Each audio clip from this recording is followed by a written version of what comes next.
Hey, what's up, everybody? Welcome to Pop Culture Philosophers. I'm Rockin Robbie Billups, and it's time for the weekly pop culture wrap-up.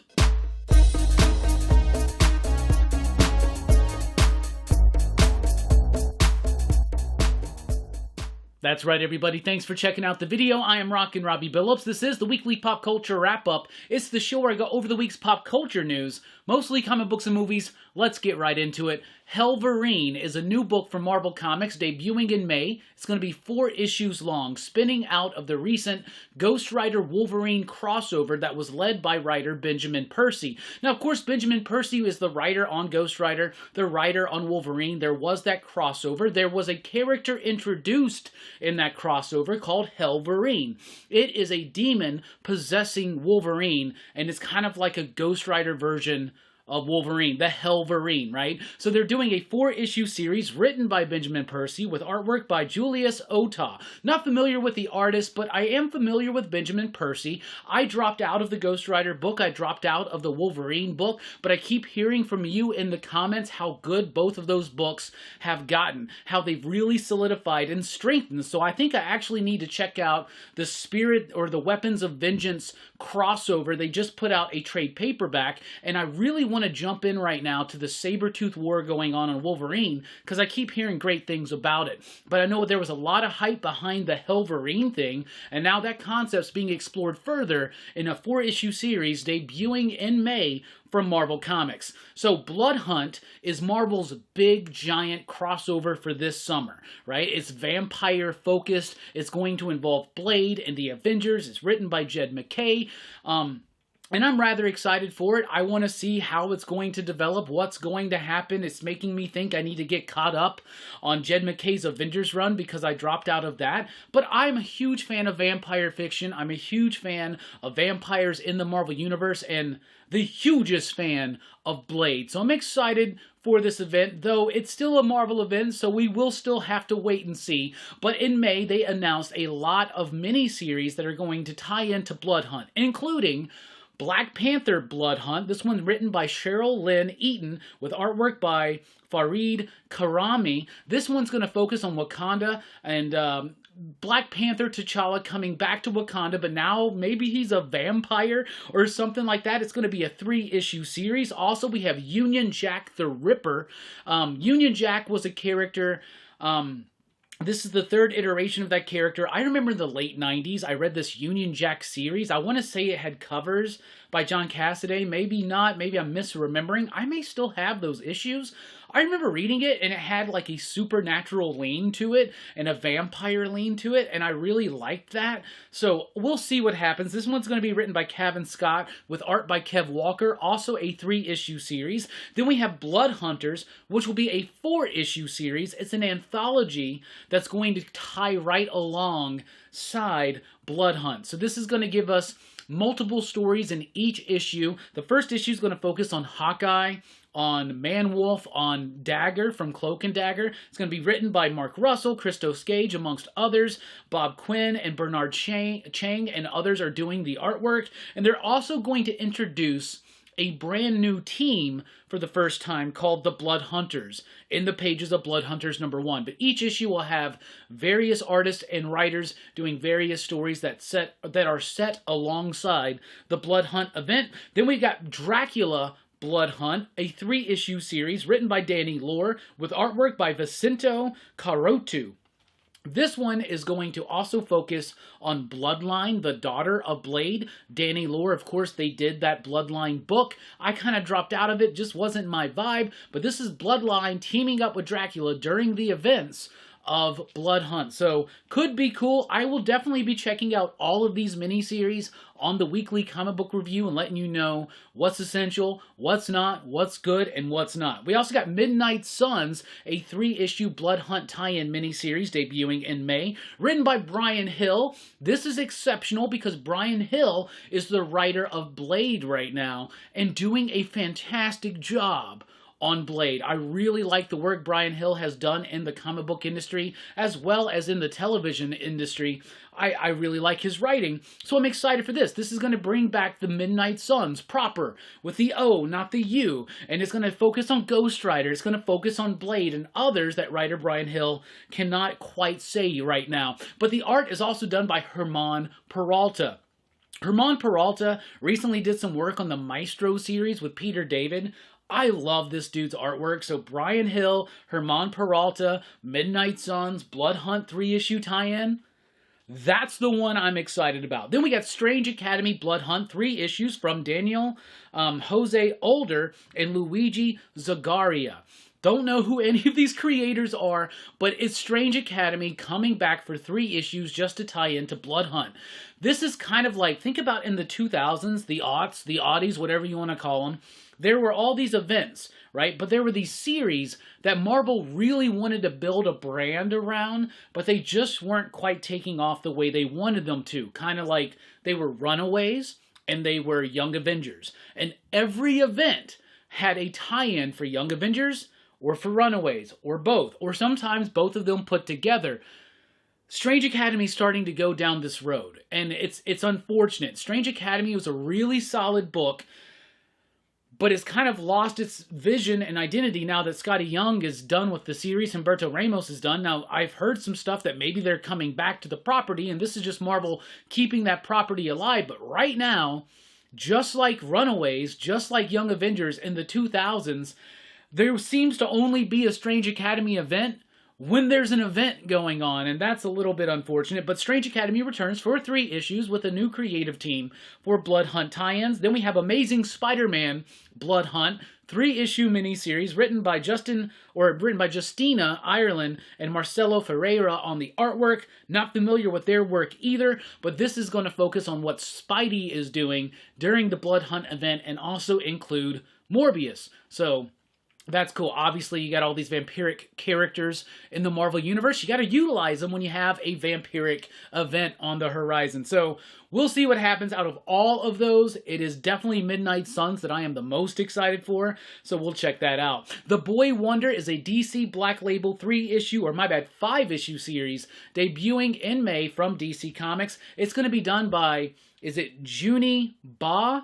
Juni Ba, who is a really fantastic artist. I can't remember the books right now that I remember their work from, but it's a Boy Wonder Robin series focusing on Damian Wayne and how he feels about the legacy of Robin. In each issue, he's teaming up with a different former Robin or something like that, but it's DC Black Label, promises to be a little bit more hardcore, great artwork, cool concept. Very excited for that. Nightwing 114 releases in May, and this is going to be the final story in the awesome run by Tom Taylor and Bruno Redondo. Bruno Redondo has recently stepped off of Nightwing and has gone over to Superman. He is returning here for the climax of the Taylor Redondo run, which is going to be called Fallen Grayson. It starts in 114. It's going to be like 5 or 6 issues, and it ends their major run on this character, and it's kind of sad to see it go because it's been a big deal,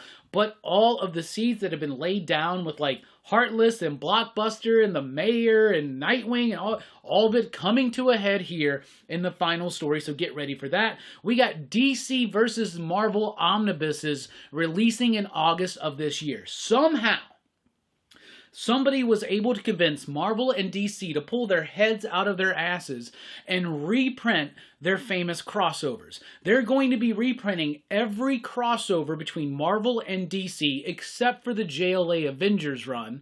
That one is still not going to be included in this, but there's going to be two omnibuses. One is called DC versus Marvel, and it's going to have all of just the crossovers, like from the original Superman, Spider-Man crossover, and Hulk and Batman, all the way through the 90s stuff like Superman, Fantastic Four, Spider-Man, Batman. So all that stuff collected in one omnibus. Another omnibus called DC versus Marvel, the Amalgam Age or something like that. It's going to include all of DC versus Marvel, all of the Access event, and all of the Amalgam one-shots. That's really cool. Both of these books are going to be $150 each. They release in August, and I'm going to go ahead and let you know this. It's just reprinting stuff that's already been printed before, but you can't really find it. I do have the paperback editions. So I do have the DC vs. Marvel paperback, the Amalgam paperbacks. There were 4 of them released. So all of these books, this is going to be one omnibus. Then I've got Crossover Classics Volume 1, Volume 2, Volume 3, and Volume 4. So this is what's going to be in the other omnibus. Now, these trade paperbacks are hard to find, but maybe a little bit cheaper if you look in bargain bins, if you look online, than those omnibuses are going to be, and a little bit less cumbersome to read. Also, if you really want some Amalgam books, dig through your comic shop's dollar bins. A lot of this stuff can be replicated cheaply just through digging through dollar bins. I don't think you need to spend $300 to do it, but it's nice to have Marvel and DC get their collective heads out of their collective asses and actually do something that's gonna make some money. So that's cool. All right, then we've got Space Ghost. Space Ghost was announced at the end of Thundercats issue number 1 from Dynamite, but now we got the full details. Space Ghost number 1 is arriving in May of 2024, written by David Pepose with artwork by Jonathan Lau. That's a PCP connection right there. David Pepose is a big friend of this channel. We love him. He's been on this channel a few times. I definitely got to get him back on to talk about Space Ghost. Jonathan Lau actually did the very first Pop Culture Philosophers exclusive cover for Second Sight's Blood, Skulls, and Chrome. So I'm really excited for this, man. Thundercats number 1 did really well at my shop. I enjoyed it. A lot of people in the community are joining it. Big sellout, big smash success for Dynamite. Thundercats, Space Ghost, a little bit of a different kind of vibe to both of those. But David Pepose is such a great writer that I am certain this dude's got a plan for a Space Ghost series that's going to be unlike any other. From the art that I've seen so far, it seems like it's a very kind of gritty, realistic portrayal of the Space Ghost mythos, and I am all here for it. We also got Thundercats number 2, which is about to be hitting FOC at some point, I think this week, but they are debuting a brand new character in issue number 2, Calica. Like, Calica, a brand new Thundercats character in Thundercats number 2. Thundercats number 1 sold crazy, over 170,000 orders. Shops across the country sold out. Like, so sell-through was really good on Thundercats, right? And now we got Thundercats number 2. How can we keep that momentum going? How about introducing a new character? This is going to get everybody excited. Get to calling or texting or messaging your shop right now, because FOC on this book, I do believe, is Monday, and you want to get a copy because you don't want to miss. For the first time in ever, like, we get a new Thundercats character, Calica, a potential love interest for Lion-O. Roll your eyes at that. However, the design of the character I really like. My cat, who's right there, Ariel, she's a calico cat. The colors, the patterns, this is like my cat as a Thundercat, and I am very excited for that. Bear Pirate Viking Queen is a new book launching from Image in May. 3 issues written by Sean Lewis with artwork by Jonathan Marks Baravicia. Looks awesome. Sean Lewis has been on this channel before. We know him from works like Above Snakes, The Few, Thumbs, also King Spawn and The Scorched. We had him on the channel for a great conversation. Got to reach back out to him, see if he wants to come back on, because I'm really excited for this book. Looking at the artwork, it's amazing. It's been compared already to Alan Moore and Eddie Campbell's From Hell. What is it about? I don't know, but it's about a bear, a pirate, a Viking, a queen. It started as a conversation Sean and Jonathan were having about what would be cool for him to draw, and this story came out, and Sean himself has stated that he is incredibly proud of this book, and the artist has also stated that it started as a silly idea and wound up being something very profound and unique, and I'm very excited to check that out. Archie Comics Judgment Day, a 3-issue series debuting in May from writer Aubrey Sitterson and artist Megan Hutchinson. This is going to be Archie in a Riverdale that's overrun by demons, and Archie has to become the Demon Slayer, for lack of a better term right now, but another Archie horror book. They're trying to revitalize their line yet again. Let's see if this one actually has a little bit of staying power. Then we've got Toxic Summer from Oni Press, 3-issue bi-monthly series from Derek Charm. I am not familiar with Derek Charm's work. However, this book's got me excited. I'm looking at the colors, I'm looking at the covers, I'm looking at the art, and I'm also looking at the concept, which is ridiculous teen gross-out comedy with beach movies and horror. So like a beach teen horror beach party kind of book that's referencing all that stuff. I'm going to be here for it. It debuts in May. I'll be reading it for the weekly comic book review, letting you know what I think about it. All right, we got the Fantastic Four cast announced. It's going to be, first of all, releasing July 25th, 2025. Fantastic Four is here. I'm the hugest Fantastic Four fan you personally know, and let me tell you, we've never had a good Fantastic Four movie. Is this one going to be it? I don't know. It's going to star Pedro Pascal as Reed Richards, Vanessa Kirby as Susan Storm, Joseph Quinn as Johnny Storm, and Ebon Moss-Bachrach, which is like the coolest name ever, as Benjamin Grimm the Thing. Pedro Pascal, it's going to be hard to see him as anything other than Pedro Pascal. It's going to be hard to see him as Reed Richards, but I think he's got the chops to do it. Vanessa Kirby, very excited for that. She's got the look, she's got the credentials. I think she's going to do a great job. Joseph Quinn blew everybody's minds apart when he portrayed Eddie on Stranger Things Season 4, so I think he's going to do a great job as Human Torch. Not familiar with Ebon Moss-Bachrach's work, but I hear The Bear is really good. I know a lot of people have been trying to get me to watch it, including my homie Mike, including my homie Eric, including a bunch of other people. So I'll definitely have to check it out. I like the casting. I'm excited for it. The teaser they showed, the little image, has kind of like this like a retro feel to it, like very 60s. So I'm curious as to what they're going to do. We had more of a lengthy conversation about this yesterday on the Amy, Rex, and Robbie show, so check that one out. The Deadpool 3 trailer is here, officially titled Deadpool and Wolverine. I like the trailer. I've complained, being like, why are you trying to hold back Hugh Jackman's Wolverine? We've already seen all the set leaks. Just show them to us in the trailer. But the more I've watched that trailer, the more I'm excited for it.